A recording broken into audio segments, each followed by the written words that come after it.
স্বপনদার থেকে আদ্রিত বেঁচে আছে কথাটা জেনে গেল শুভ। সম্পূর্ণ জানতে দেখতে থাকো। গল্পের শুরুতেই দেখা যায় দেখতে দেখতে একটা বছর হয়ে গেছে। আজকে আদ্রিতের বাৎসরিক, আর সেই বাৎসরিকের দিনেই শুভর মনটা ভীষণই খারাপ। মনে পড়ে যাচ্ছে আদ্রিতের সাথে কিছু কাটানো সুন্দর মুহূর্তের কথা, যেগুলো এখনো পর্যন্ত ভুলতে পারেনি আর ভুলবারও নয়। শুভ তখন মনে মনে ভাবে, সবই তো ঠিক ছিল, কেশব এসেছিল আমাদের জীবনে, আমাদের জীবনটা অন্যরকমও তো হতে পারত, কিন্তু তার আগেই সবকিছু শেষ হয়ে গেল। কিছুতেই যেন এটা মেনে নিতে পারি না। জীবনটা আরো কত কি যে দেখবে সেটাই ভাবছি। এর মধ্যেই জিনিয়া চলে এসেছে আদ্রিতের বাৎসরিক অনুষ্ঠানে। জিনিয়াকে দেখার পরেই শুভ তখন বলে, জিনিয়া তুমি?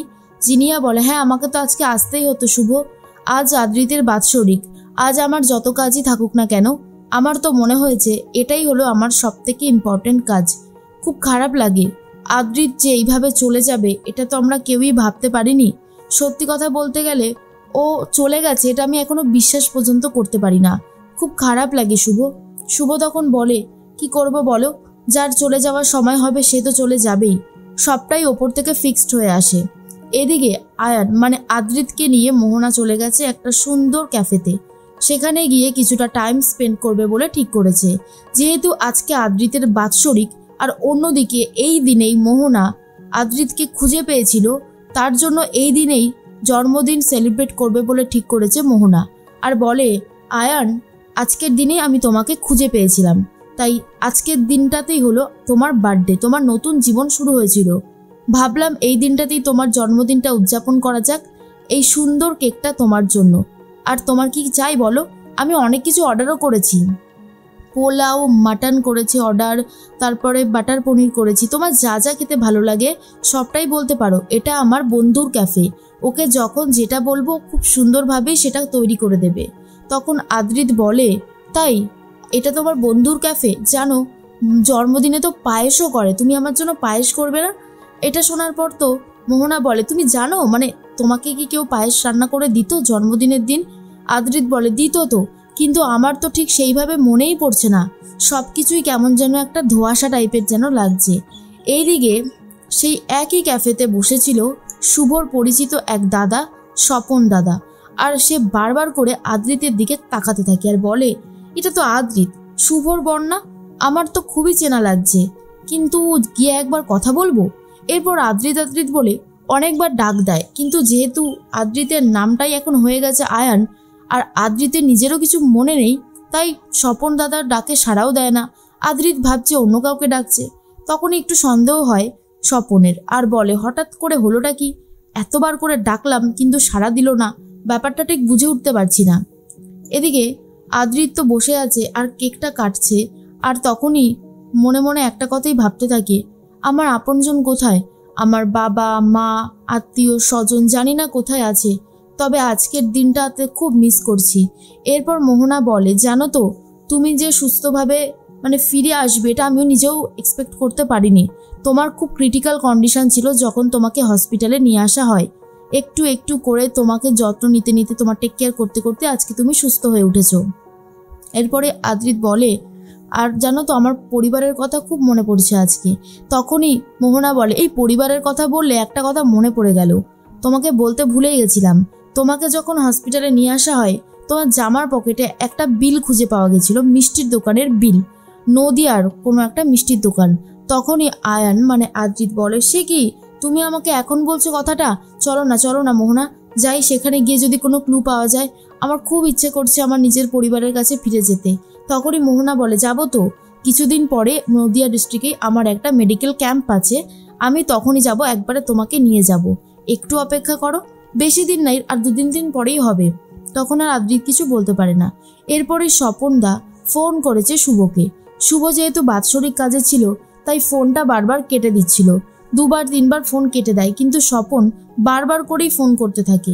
এরপর শুভ ফোনটা ধরেছে, সাইডে গিয়ে কথা বলতে শুরু করে। তখনই স্বপন বলে, শুভ আমি স্বপনদা বলছি। তখনই শুভ বলে, হ্যাঁ বলো না, আসলে একটু দেরি হয়ে গেল, বলো কি বলবে, এতবার ফোন করছিলে। স্বপন বলে, আদ্রিত কোথায় রে? আদ্রিতকে আমি দেখলাম মনে হলো। তখনই শুভ বলে, আদ্রিত সে তো 1 বছর হয়ে গেছে আমাকে ছেড়ে চলে গেছে ওপরে।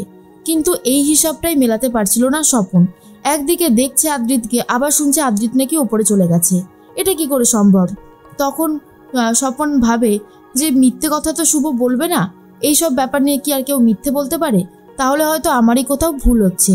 আদ্রিতের মতনই দেখতে এই ছেলেটাকে, কিন্তু ওটাই যে আদ্রিত সেটা বোঝাতে পারছে না শুভকে, আর নিজেও বুঝতে পারছে না স্বপন। এদিকে মোহনার দাদা সে চলে গেছে শুভদের বাড়িতে, মিস্টার সেন। আর তখনই শুভকে বলে, এটা কি আদ্রিত রয়ের বাড়ি? ওনার সাথে আমার একটা মিটিং ফিক্সড করার কথা ছিল বিজনেসের ব্যাপারে, তো উনি তো চলে গেলেন, ওনার সাথে কথাটা বলা হলো না। কিছু কথা বলাটা খুবই জরুরি, আমি জানি আমি ভুল সময় এসেছি, কিন্তু কিছু করবার নেই, কথাটা তো আমাকে বলতেই হবে। তখনই সেবন্তী বলে, হ্যাঁ বসুন না, প্লিজ বসুন আপনি। এর মধ্যেই মোহনা তো বাড়িতে ফিরে গেছে আদ্রিতকে নিয়ে। তখনই মোহনার মা এসেছে। মা তখন বলে, হ্যাঁ রে এতক্ষণ সময় লাগলো? তখনই মোহনা বলে, মা তুমি আসছো, তুমি তো বলবে। আমি জানি যে বাড়িতে গিয়েই তো আমাদেরকে আবারও সেই বোরিং লাইফস্টাইল কাটাতে হবে, তাই একটু বাইরের সময়টা বেশি কাটিয়ে আসলাম। মোহনার মা তো খুব খুশি হয়, আর তখনই বলে, জানো তো আয়ান, তোমাকে দেখে ভাবি তুমি বাইরের ছেলে হয়ে আমাদের ঘরের ছেলে হয়ে উঠেছো, আর এদিকে আমার ছেলে যখন তখন বিজনেসের জন্য বাইরে বেরিয়ে যাচ্ছে, বিজনেস সামলাচ্ছে, একবারও মা আর বোনের সাথে দেখা করার প্রয়োজনটুকুও মনে করে না। তখনই আদ্রিত বলে, আসলে বিজনেস জিনিসটাই না এরকম, বিজনেস করলে খুবই কঠিন হতে হয়, জীবন থেকে অনেক আনন্দ হই হুল্লোড় অনেক কিছু বাদ দিতে হয়, কিছু করবার থাকে না। কিন্তু বিজনেস নিয়ে আদ্রিত যে এত ভালো জ্ঞান দিচ্ছে, এটা থেকেই মোহনার আরও বেশি করে সন্দেহ হয়, আর বলে, আয়ান আমার একটা কথা মনে হয় জানো, যে তুমি হয়তো বিজনেস করতে, নাহলে বিজনেস সম্পর্কে যখনই আমি কিছু বলি না কেন, তোমার আইডিয়াটা অনেক বেশি ভালো লাগে এটা শুনতে। এর মধ্যেই তখনই মোহনা দাদার সাথে কথা বলতে থাকে শুভ। মোহনার দাদা মানে মিস্টার সেন বলে, আদ্রিত রয়ের সাথে আমার অনেকগুলো টাকা নিয়েও ব্যবসা করার কথা ছিল, আমি কিছু পেমেন্টও করে দিয়েছিলাম, তো আমি কি সেগুলো রিফান্ড পাবো? আমার তো অনেকটা লস হয়ে গেছে। আমি বুঝতে পারছি এই কঠিন সিচুয়েশানে দাঁড়িয়ে এই কথাগুলো বলাটা খুবই খারাপ, কিন্তু কি করব, আমারও তো একটা বিজনেস আছে। শুভ তখন বলে, ঠিক আছে আপনি আমাকে সব কাগজপত্রগুলো দেখিয়ে দেবেন, আমি আস্তে আস্তে সব কিছু সামলে নেওয়ার চেষ্টা করব, কিন্তু হ্যাঁ একটাই রিকোয়েস্ট, আমাকে একটু সময় দিতে হবে। তখনই মিস্টার সেন বলে, ঠিক আছে আপনি যখন দায়িত্ব নিয়েছেন আমার আর কিছু বলবার নেই, আপনি সেই দায়িত্বটা পালন করুন, এটাই চাই। এরপর শুভকে সবাই বারণ করে, কিন্তু শুভ বলে, না মা, এই আদ্রিতের ক্ষতি এটা তো আমারও ক্ষতি। আর আদ্রিত যখন এই বিজনেসে ছিল, আদ্রিত যখন এই বিজনেসটা নিয়ে চেয়েছিল সফল হতে, এই সফলটা তো আমাকে হতেই হবে। আদ্রিত দেখে খুশি হবে ওপর থেকে।